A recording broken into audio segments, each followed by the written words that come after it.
Bueno, nuevamente me encuentro con Claudia Sasmay, psicobioterapeuta, donde hemos hablado de conversaciones profundas sobre síntomas, emociones y sanación. Y hoy vamos a tocar también un tema profundo que es el cáncer de mama. Pero vamos a comenzar a hablar de lo que significa tener cáncer. Bueno, yo tengo aquí unas cifras.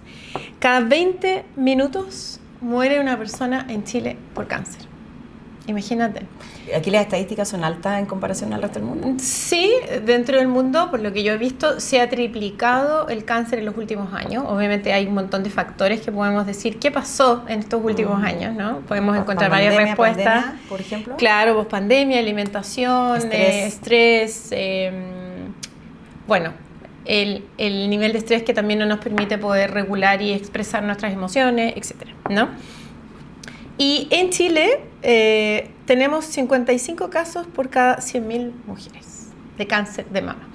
¿Y por qué quisimos tomar este tema hoy? Porque estamos en el mes rosa, ¿no? Y bueno, se habla mucho de prevención del cáncer, que vayamos a hacernos la mamografía, las ecografías, pero nosotros podríamos prevenir de otra forma. Exactamente. O sea, primero me gustaría hablar qué hay detrás de lo orgánico detrás del cáncer, ¿no? Hoy, al margen de que es bueno hacerse los chequeos anuales, eso, sí. eso no, es sí o sí. Sí o sí. El cáncer es una enfermedad que tiene un aumento de células cancerosas, ¿ya? Y la célula en general, la célula normal del cuerpo, tiene una vida, ¿ya? Nace, se desarrolla y luego muere, ¿ya? A eso se le llama apoptosis. Pero la célula cancerosa nace, se desarrolla y se multiplica y nunca muere, ¿ya? O sea, entonces, ¿la célula nos quiere decir algo? Sí, hay una parte, obviamente, que dicen que la nutrición está súper conectada. Por ejemplo, que hay unas líneas de la ciencia que hablan de que el cáncer es un hongo y el hongo se alimenta de azúcar. Entonces es súper importante trabajar la dieta, ¿no? Comer alcalino, como dicen. Alcalino y la comida ultraprocesada, el exceso de inflamación que tenemos hoy en día con el cuerpo por la falta de grounding, la falta de contacto con la tierra, ¿ya? Pero también, dado que yo me dedico a esta área, ¿no? De ver qué hay detrás desde lo emocional, que es / biológico, no estamos hablando de nada esotérico, aquí es ciencia. ¿Qué hay detrás? Si hay una célula en mi cuerpo que no cumple la apoptosis, o sea, que no tiene este ciclo natural de nacer, desarrollarse y morir, es porque hay una parte de mí que yo no quiero ver morir, ¿no? Eso es el cáncer en general. En general. Todas las personas, todos los seres humanos, cuando ya somos adultos, tenemos distintos roles, ¿no? Si yo te pregunto a ti, Fari, ¿cuáles son los roles que tú ocupas en la sociedad? Los que tú sientes hoy en día. ¿Qué es lo primero que se te viene así rápido? Comunicar. Bueno, actriz o comunicadora es un rol. Ya, eres hija, pareja, ¿cierto? Mamá de animalitos. Mamá de animalitos, mamá simbólica. Entonces hay un montón de roles. Ciudadana, amiga, hermana, ¿verdad? Tía. Entonces, ¿qué es lo que pasa detrás del cáncer? Hay un montón de conflictos, obviamente, pero uno de los principales es que hay un rol que yo no quiero ver morir. Es como estos roles, por ejemplo, el de tía, el de mamá. Por ejemplo, te voy a decir el ejemplo de una paciente. Ella me viene a ver por cáncer de mama. Le habían hecho una mastectomía, o sea, ella había perdido su mama izquierda y era una mujer diestra, ¿ya? Eso podríamos hablar también. De la lateralidad. Saber si es que es diferente. Sí, absolutamente. La emoción es distinta, ¿no? Entonces, por ejemplo, si tú eres diestra, ¿ya? ¿Dónde pondrías a un bebé para darle leche? El de acá. Exacto, en la mama izquierda. Entonces, la mama izquierda tiene que ver con los hijos. Es el nido directo y con nuestra madre también directa o simbólica. Porque la biología puede ser un conflicto de manera directa, o sea, el rol directo, mi hijo, o puede ser por un nieto, por ejemplo, que está pasando algo, o un nieto que falleció, puede ser el conflicto de manera simbólica, ¿ya? Y en la mamá tenía la mama izquierda. ¿Qué es lo que le había pasado? Ella por accidente atropella a su perrita. Wow. Es un gran shock, ¿verdad? Siempre encontramos detrás del cáncer un gran drama vivido. Y esto es lo que descubre el doctor Hammer, que ya lo voy a citar de nuevo, ¿no? ¿Y cuál era? Ese es el gatillante que dispara la enfermedad o que gatilla la enfermedad. Entonces siempre tenemos que encontrar el programa. Y a veces ese programa está en nuestra vida cronológica puede ser en la vida intrauterina o puede ser en la historia o la vida de los ancestros, ¿ya? En este caso no habían otras mujeres que habían tenido cáncer, era un conflicto de ella. Entonces buscamos en su línea de tiempo, dado que no habían otras mujeres, y ¿qué encontramos? Ella había hecho... ¿Cuál era el resentir cuando atropella a la perrita y fallece? Dice, la maté. No, la maté. Claro. Fuimos para atrás y el programante, ella se había hecho un aborto a los 18 años. ¿Y cuál era su resentir? La maté. La mató a otro ser, claro. Exactamente. Entonces, claro, esto no quiere decir que todas las mujeres que hayan tenido un aborto van a tener cáncer, ¿ya? Eso es importante. Pero es el resentir. Exactamente, es el conflicto de ella. Pero es personal, finalmente. Es personal. ¿Pero hay emociones parecidas relacionadas al cáncer de mama? Sí. O sea, en general el cáncer, todos los tipos de cáncer, tenemos que encontrar una emoción de largo aliento, algo que llevó mucho tiempo. Pero no son emociones parecidas, pueden ser súper disímiles. No, o sea, en el caso de las mamas es ya no puedo nutrir a ese otro. Ok. ¿Ya? Entonces la mama izquierda no puedo nutrir a un hijo o a mi madre, la mama derecha a un padre o a la pareja. Por ejemplo, tenía otra persona, otra mujer, que era una señora de edad que había tenido cáncer en la mama derecha. Entonces yo le digo, ¿sufriste algún duelo, alguna pérdida de tu pareja, de tu papá? Obviamente el papá ya estaba fallecido, silencio, y al rato me dice que quien había fallecido era su amante. Ah, claro, porque era algo oculto. ¿Ya? Entonces, depende del contexto, es lo que se va a activar. Pero en general, ¿qué es lo que tenemos que buscar en las mamás para que nos estés escuchando como prevención o si es tu momento que estás padeciendo la enfermedad? Es ¿a quién ya no puedes maternar? Ya, pero aquí, ¿cuál es la diferencia entonces derecha-izquierda? De la lateralidad, la mama izquierda es ya no puedo maternar a mis hijos, a uno de mis hijos, nietos, es el nido, ¿verdad? Ya. Si es que eres diestra. Sí, si es que eres diestra. Porque si no, se invierte. Si no, se invierte. O la madre. Y en la mama derecha tenemos al padre o a la pareja o un primo, un hermano. Es el nido ampliado. Ya. Este es el nido directo a la izquierda y el derecho es el nido ampliado. Y también el amante. Te aprovecho de preguntar, ¿es solamente con respecto al cáncer, si es que tiene algún problema en alguna de las mamas? O sea, un nódulo, hasta una contractura, no lo sé.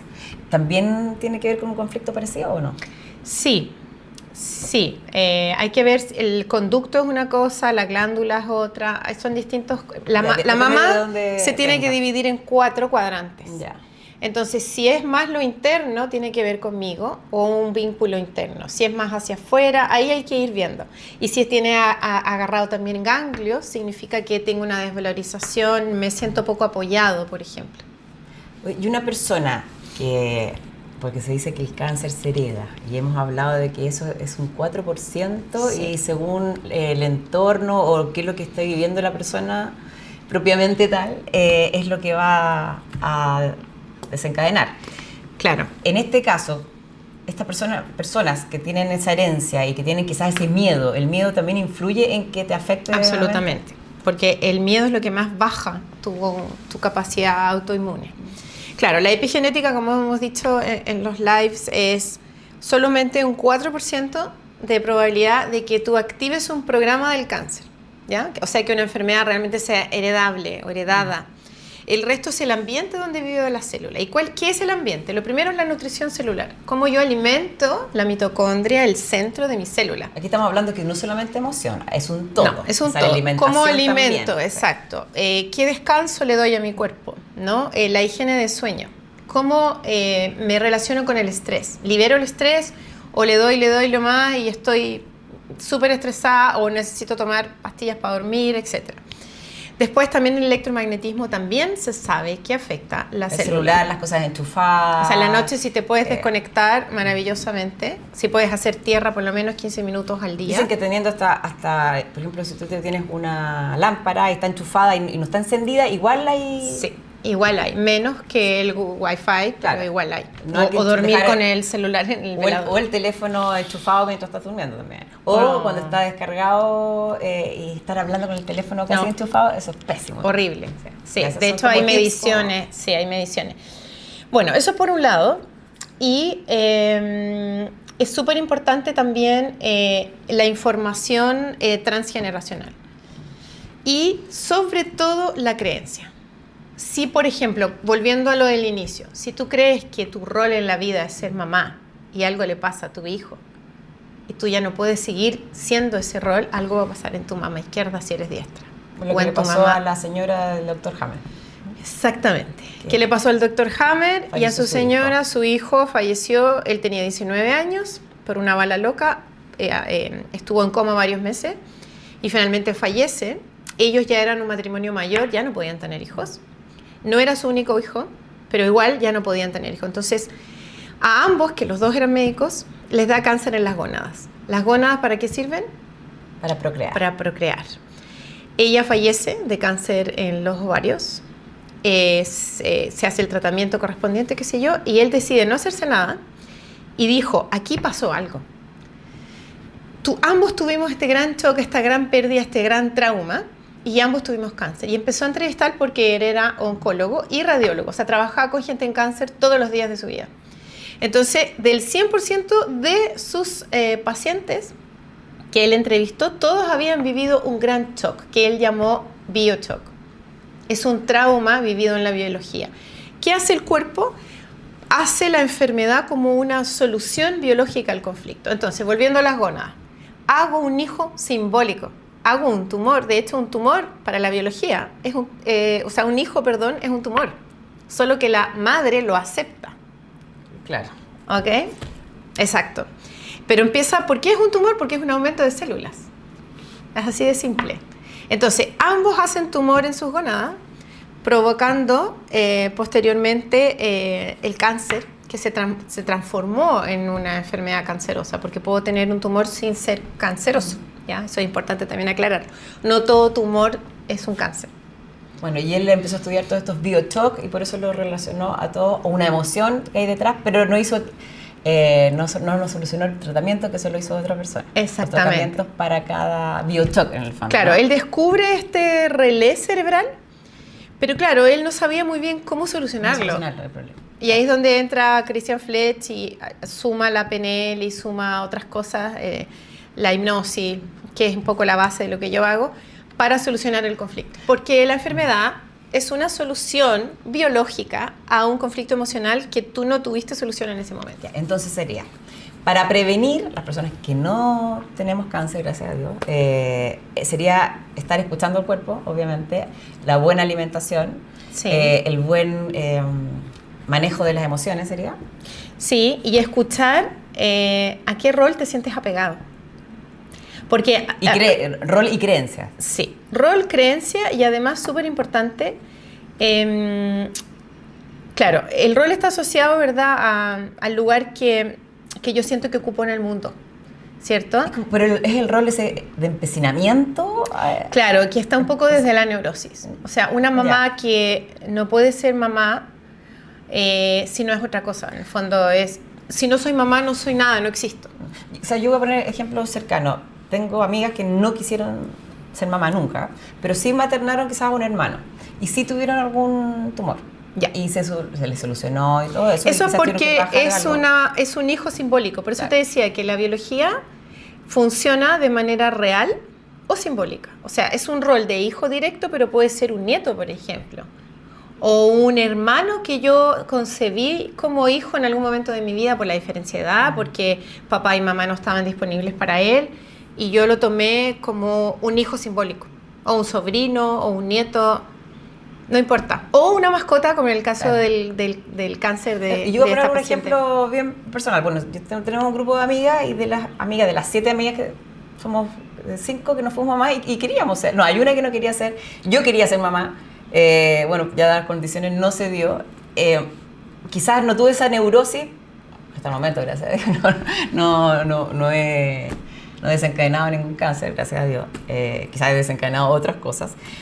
Pero y dentro de mis amigas también, o sea, si no se transforma en una neurosis o en un bioshock, no se transforma Claro. en... Por ejemplo, sí, tú no tienes un hijo biológico, pero por ejemplo, si le pasara algo al gatito o al pajarito. Sí, y se he maternado fuerte. Exactamente, entonces, He tenido ojo, hartos no hijos. necesariamente, exacto. He tenido Entonces, de una muchos. otra manera, has buscado satisfacer esa necesidad. El tema es que tienes muchos más roles que el rol de mamá, simbólica en este caso, ¿no? De tus mascotas.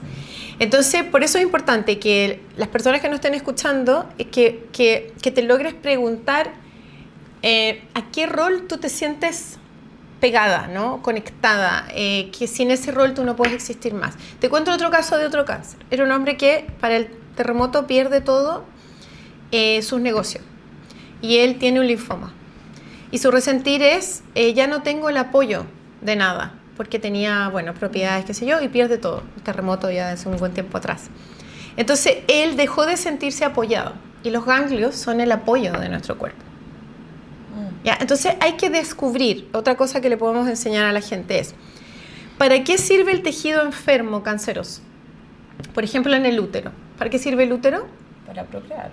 No para procrear. Para anidar. Para anidar. El útero es la casa, pero es la casa de los hijos y también de la pareja. Ah, claro.